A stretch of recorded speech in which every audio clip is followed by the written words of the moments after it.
দাঁড়াও, তোমাদেরকে একটা জিনিস দেখাচ্ছে। ওই যে দেখো, ওই যে দেখা যাচ্ছে, ওই যে কী এটা বলো তো? আমি না ঠিক বুঝতে পারি না কি এটা। দাঁড়াও, দেখাচ্ছি তোমাদেরকে, তুলে দেখাচ্ছি, দাঁড়াও।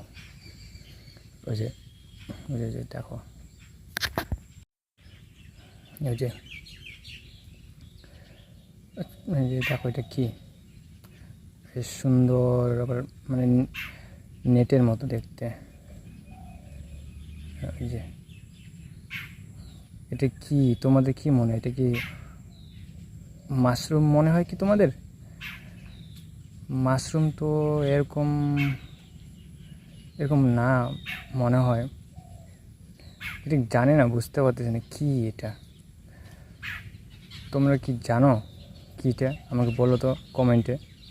ওই যে দেখো, এটা দেখতে আবার খুব সুন্দর, আবার কি জিনিস এটা বুঝতে পারছি না। ওই যে একটা মাছ ধরার জাল পড়ে আছে, কিন্তু পুকুরে মাছ ধরছিল, মানে